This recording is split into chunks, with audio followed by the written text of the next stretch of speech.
সূর্য গনগন করছে, শরীর একেবারে তেতে উঠেছে।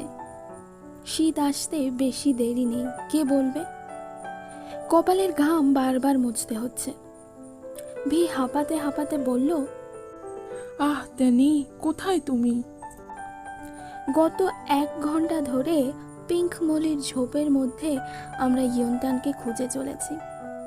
তার কোনো সাড়া শব্দ নেই। এখানে পিঙ্ক মলির বাগানটা অসাধারণ সুন্দর। পিঙ্ক মলি ছাড়াও এখানে আরো অনেক সুন্দর সুন্দর ফুল আছে। বীচ থেকে সামান্য দূরে আমরা বাগান দেখতেই এসেছিলাম। হঠাৎই ইয়ন্তান কোল থেকে নেমে দৌড় দেয়। তারপর থেকে তার কোনো সাড়া শব্দ নেই। কোথায় গেল কে জানে। আমার ভয় হচ্ছে ও যেন ক্রিমিনালদের হাতে না পড়ে। এমন সময় হঠাৎই ঘেউ ঘেউ করতে করতে একটা ঝোপের আড়াল থেকে ও বেরিয়ে এলো। ওকে দেখে আমরা সকলেই ধরে প্রাণ ফিরে পেলাম। ও ফিরেছে ঠিকই, কিন্তু গালে করে এনেছে একটা টিস্যু। আমি ওকে ছি বলে বকা দিতে যাচ্ছিলাম, তখনই ভি আমাকে থামিয়ে দিয়ে বলল, গ্রেট জব মাই বয়। আমি হা হয়ে গেলাম।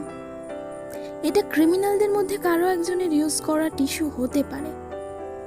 ডিটেকটিভ হয়ে এটা কেন আমার মাথাতে এলো না? আমার চেয়ে ইয়ন্তানের মাথায় বেশি বুদ্ধি আছে। গত রাতে পাওয়া সেই কাটা আঙুল এবং সেই আংটির ব্যাপারটা নিয়ে আমরা সকলেই একটু চিন্তায় ছিলাম। সারা রাত আমার ঘুম হয়নি। বারবার মনে হচ্ছিল তাঁবুর বাইরে কেউ পায়চারি করছে।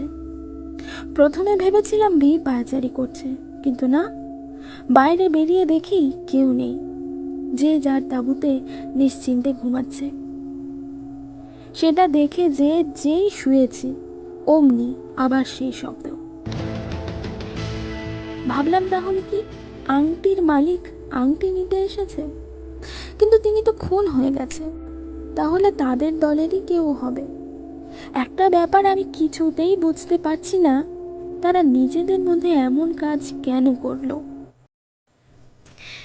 এক হতে পারে দলের মধ্যে একজন আছে যে কিনা অন্যদের সাহায্য নিয়ে চুরির ঝামেলা মিটিয়েছে, আর এখন সে অন্যদের ফাঁকি দিয়ে নিজে সবটা নিতে চায়। এই ক্ষেত্রে খুন তাহলে একটা নয়, আরও কয়েকটা হয়েছে বা হতে চলেছে। দ্বিতীয়ত, সহকারীরা মিলে দলের অধিনায়ককেই মেরেছে। কোনোটাই এখন নিশ্চিতভাবে বলা যাচ্ছে না। যিনি আংটি নিতে এসেছেন তিনি সমস্ত বালির উপর তন্ন তন্ন করে খুঁজে চলেছে। আমি রিভলভারটা নিয়ে আবার বেরোলাম। কেউ নেই। হচ্ছেটা কি? এমন করে রাতটা কোনো রকমে কাটলো। আমার ভোরের দিকে ঘুম এসেছিল, তাই উঠতে একটু দেরি হয়ে গিয়েছিল। উঠে দেখি সবাই ফুলের বাগান দেখতে যাওয়ার জন্য তোড়জোড় শুরু করেছে। এসবের মধ্যে রাতের ঘটনা বেমালুম ভুলে গিয়েছিলাম। এখন যখন ইয়ন্তানকে খুঁজে পাওয়া গিয়েছে, তার উপর একটা ক্লু পাওয়া গিয়েছে, তখন কথাটা পাড়ায় যায়। ঘটনা শুনে সকলেরই মুখ গম্ভীর হয়ে গেল। এতক্ষণে এখানে টুরিস্টদের আনাগোনা শুরু হয়ে গিয়েছিল। তাদের মধ্যে একজন আরজে কুকিকে চিনতে পেরে আমাদের দিকে এগিয়ে এলেন। I am your big fan, please give me autograph. ভদ্রলোকের নাম বেকুইন। বয়স 30-এর ওপারে। গায়ের রং অত্যাধিক পরিমাণে ফর্সা, তবে আমার ইয়ঙ্গি ওপার চেয়ে বেশি নয়। গায়ে কালো রঙের ফুল হাতা শার্ট, বাদামি রঙের চুল। অটোগ্রাফ নিয়ে ভদ্রলোক বললেন, আপনারা এখানে ঘুরতে এসেছেন? সঙ্গে গার্ড আছে? না থাকলে চলুন, আমি আপনাদের ঘুরিয়ে দেখাতে পারি। আর একটু গেলেই জেনজুয়ান ওয়াটারফল। দেখেছেন ওটা? না, এখনো কিছুই দেখা হলো না। এরপর ভদ্রলোক নামজুন ওপ্পাকে দেখে বললেন, আপনাকে অনেক চেনা চেনা লাগছে, কোথায় দেখেছি বলুন তো? জেকে পরিচয় করিয়ে দিল। উনি সিওল ইউনিভার্সিটির প্রফেসর কিম নামজুন। ও আচ্ছা আচ্ছা, তাই এত চেনা চেনা লাগছে। এরপর জেকে একে একে আমাদের সকলের সাথে পরিচয় করিয়ে দিল। ভিকে দেখে বললেন, ও আপনি সেই ডিটেকটিভ টেইয়ং, আপনার নাম অনেক শুনেছি। এরপর ভদ্রলোক আমাদের সঙ্গে নিয়ে ঘোরাতে লাগলেন। ভাইয়া বলল, আপনি জেজুতে সব কিছু খুব ভালো করে চেনেন দেখছি, কতবার এসেছেন এখানে? আমি আসলে এখানে একটা রেস্টুরেন্ট করেছি, তাই আপাতত এখানেই থাকছি। তাছাড়া আমার হোম টাউন বুসানেই আমার সব কিছু, পরিবার পরিজন সব ওখানেই থাকে। আমি এখানে একা, মাঝে মাঝে বাড়িতে যাই। মিস্টার বেইকুইন, তাহলে আপনি এখানে কত বছর ধরে আছেন? এই 2.5 বছর হচ্ছে। এখানে বেশ আছি, কোনো সমস্যা নেই। তবে এখান থেকে রেডিও মাস্টের ফ্রিকোয়েন্সিটা ধরে না, এই যা সমস্যা। ভি বলল, রেস্টুরেন্টের পাশাপাশি আপনার ছবি আঁকার প্রতিও বেশ আগ্রহ আছে দেখছি। ভদ্রলোক হা হয়ে ভিয়ের দিকে তাকালো। আপনার জুলফিতে এখনো কিছুটা সবুজ রং লেগে রয়েছে। স্বভাবত ঘাম মুছতে যেয়ে অসাবধানতার কারণে লেগে থাকতে পারে। চমৎকার! আপনার রন্ধ্রে রন্ধ্রে গোয়েন্দা রক্ত সঞ্চালন করছে মিস্টার ভি। ভাইয়া বলল, শুধু তাই নয়, ও আপনাকে দেখে আপনার ব্যাপারে আরো অনেক কিছু বলে দিতে পারবে। কিরকম?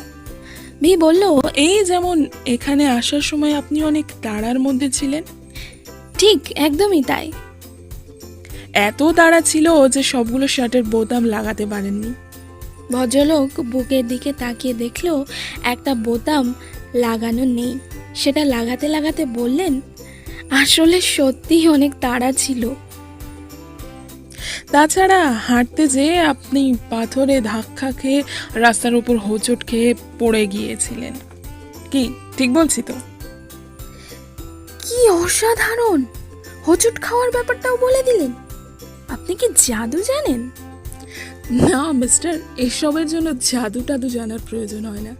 আপনার ব্ল্যাক বুটের সামনের অংশটা তার প্রমাণ দিচ্ছে। পাথরে ঘষা লেগে খুবই খারাপ অবস্থা হয়েছে ওটার। অনেক ঘোরাঘুরির পর ভদ্রলোক আমাদের নিয়ে গেলেন তার রেস্টুরেন্টে। আমরা আমাদের পছন্দ মতো খাবার অর্ডার দিলাম। একজন ওয়েটার এসে আমাদের খাবার সার্ভ করে দিল। আর তারপরই ঘটলো আসল ঘটনা। 1 সেকেন্ডের জন্য আমার শরীর ঠান্ডা হয়ে গিয়েছিল, কারণ যিনি খাবার সার্ভ করছেন তার বাঁ হাতের তর্জনী আঙুলটা নেই, সেখানে ব্যান্ডেজ করা। ভি বলল, আপনার আঙুলে কি হয়েছে? আমরা প্রত্যেকেই বিস্ময়ে ওয়েটারের দিকে তাকিয়ে আছি। আসলে মাংস কাটতে গিয়ে অসাবধানে কেটে গেছে। কারো মুখে কোনো কথা নেই, সবাই বিস্ময়ে তাকিয়ে রয়েছে। ভি বলল, এত অসাবধান ছিলেন যে পুরো আঙুলটাই চলে গেল। আহা,